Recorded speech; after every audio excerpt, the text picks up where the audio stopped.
Գյուրջան Կասկադ, հասանելի բնակարաններ 65 ամիս մարման ժամկետով։ Տիկնայք եւ պարոնայք, հարգելի բարեկամներ, սիրելի հյուրեր, ջերմորեն ողջունում եմ Հայաստան-Ֆրանսիա ապակենտրոնացված համագործակցության 5-րդ համաժողովի մասնակիցներին, եղբայրական Ֆրանսիայի մեր գործընկերներին։ Բարձր են գնահատում Ֆրանսիայի աջակցությունը Հայաստանի Հանրապետության ինքնիշխանությանը, տարածքային ամբողջականությանը եւ ժողովրդավարությանը հետագա ամրապնդմանը։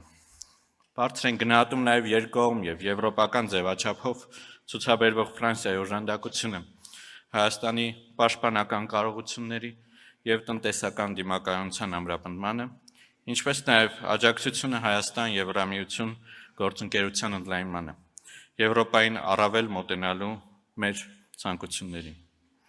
Հայաստանի եւ Ֆրանսիայի միջև բազմավոլորտ համագործակցության ամենադինամիկ ուղղություններից մեկի ապակենտրոնացված համագործակցության այս խոշոր համաժողովի կազմակերպումը Գորիսում բնական եւ սպասելի է, հաշվի առնելով Հայաստանի համար ռազմավարական նշանակություն ունեցող շրջանների եւ դրանց թվում առաջնահերթ Սյունիքի մարզի զարգացման եւ դիմակայունության բարձրացման նպատակը։ Այս հստակ քաղաքական կամքին մասին է խոսում այսօր Գորիսում կայանալիք Ֆրանսիայի պատվավոր հյուպատոսի գրասենյակի պաշտոնական բացում։ Հուսով ենք, որի կատարում են մեր երկու կառավարությունների միջև ձեռք բերված պայմանավորվածության, մոտ ապագայում Սյունիքում կտեսնենք ֆրանսիական ընկերությունների ներգրավումը ռազմավարական նշանակության ենթակառուցվածքային նախագծի իրականացման գործում։ Պատմական բարեկամության վրա խարսխված մեր պետությունների միջև հարաբերությունները գտնվում են աննախադեպ բարձր մակարդակի վրա, նպատակ ունենալով նաև օժանդակել Հայաստանին հաղթահարելու տարածաշրջանային մարտահրավերները։ Շարունակաբար ընդլայնվում է համագործակցությունը բոլոր ներառյալ ռազմավարական ոլորտներում, որտեղ օրեցօր ամրապնդվում են մեր կապերը։ Ցանկանում եմ հատուկ ընդգծել օրեր առաջ Երևանյան երկխոսության միջազգային համաժողովի շրջանակներում Ֆրանսիայի, Եվրոպայի եւ արտաքին գործերի նախարար Բարոյի այցը Հայաստան, որի ընթացքում նախարար Բարոն մասնավորապես հայտարարեց Հայաստանում նոր ներդրումներ կատարելու Ֆրանսիայի որոշման մասին։ Սա հերթական անգամ փաստում է Հայաստանի տնտեսական զարգացման, ենթակառուցվածքների կայացման գործում Ֆրանսիայի աճող հետաքրքրության եւ էական նպաստ է բերելու այս կարևոր հանձնառությանը։ Հարգելի ներկաներ, Հայաստանի Հանրապետությունը չնայած առկա բոլոր մարտահրավերներին վճռական ջանքեր է գործադրում տարածաշրջանում տևական խաղաղության հաստատման համար, հիմք ընդունելով տարածքային ամբողջականության, ինքնիշխանության եւ սահմանների անխախտելիության սկզբունքը, որոնք փոխադարձաբար հարգելու հանձնառությունը Հայաստանը եւ Ադրբեջանը ստանձնել են Ալմատայի հռչակագրով եւ քանիցս հաստատվել են հետագայում։ Մենք հետևողականորեն հանձնառու ենք Ադրբեջանի հետ հարաբերությունների կարգավորմանը, ինչպես գիտեք, Հայաստանը եւ Ադրբեջանը հայտարարել են Հայաստանի եւ Ադրբեջանի միջև խաղաղության եւ միջպետական հարաբերությունների հաստատման մասին համաձայնագրի տեքստի շուրջ բանակցությունների ավարտի մասին։ Հայաստանը պատրաստ է անհապաղ ստորագրել եւ հետագայում վավերացնել այն։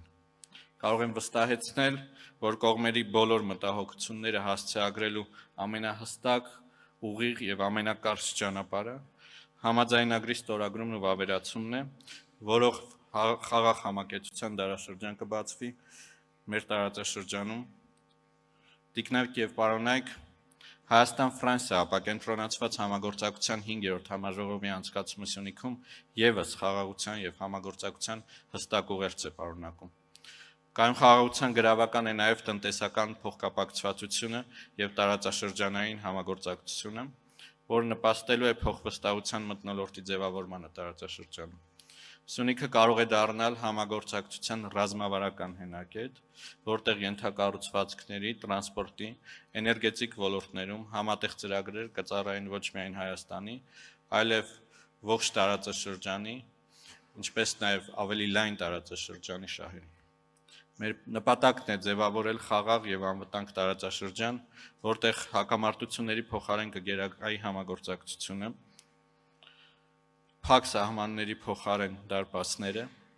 եւ սպառնալիքի փոխարեն փոխադարձ հարգանքի վրա կզարգանան միջպետական հարաբերությունները։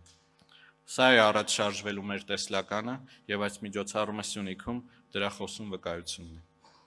Այս համատեքստում Հայաստանի կողմից առաջարկվել է խաղաղության խաչմերուկ նախագիծը, նպատակ ունենալով զարգացնել Հայաստանի եւ մեր անմիջական եւ լայն տարածաշրջանի հարևանների միջև հաղորդակցությունների զարգացումը։ Հայաստանի կառավարությունը մեծապես արժևորում է Ֆրանսիայի հետևողական ջանքերը, որոնք ուղղված են միջազգային իրավունքի համաձայն տարածաշրջանում կայուն եւ տևական խաղաղության հաստատմանը։ Հարգելի գործընկերներ, վերադառնալով այսօրվա առիթին, հարկ եմ համարում նշել, որ Հայաստանի եւ Ֆրանսիայի միջև ներառյալ տեղական մակարդակով բարեկամական կապերի խթանման գործում կարևոր դերակատարություն ունեն նաեւ ֆրանսահայերը։ Նրանցից շատերը ներգրաված լինելով Ֆրանսիայի ռեգիոնալ քաղաքային խորհուրդներում նպաստում են Հայաստան-Ֆրանսիա ապակենտրոնացված համագործակցության զարգացմանը։ Մեզ համար ոգևորող է նրանց մասնակցությունը այսօրվա համաժողովին։ Տիկնայք եւ պարոնայք, ամփոփելով խոսքս, համոզված եմ, որ համաժողովի քննարկումները հայ եւ ֆրանսիացի գործընկերների միջև շփումներն իսկապես կլինեն արդյունավետ եւ ձեռք բերված նոր պայմանավորվածությունները կարևոր լիցք կհաղորդեն Հայաստան-Ֆրանսիա ապակենտրոնացված համագործակցությանը։ Ապակենտրոն համագործակցության յուրաքանչյուր օրինակ առանձին վերցրած մի նոր թելով ել ավելի ամրացնում Հայաստան-Ֆրանսիա համագործակցության անսասան առանցքը։ Մաղթում եմ հետաքրքիր եւ արդյունավետ քննարկումներ, շնորհակալ եմ։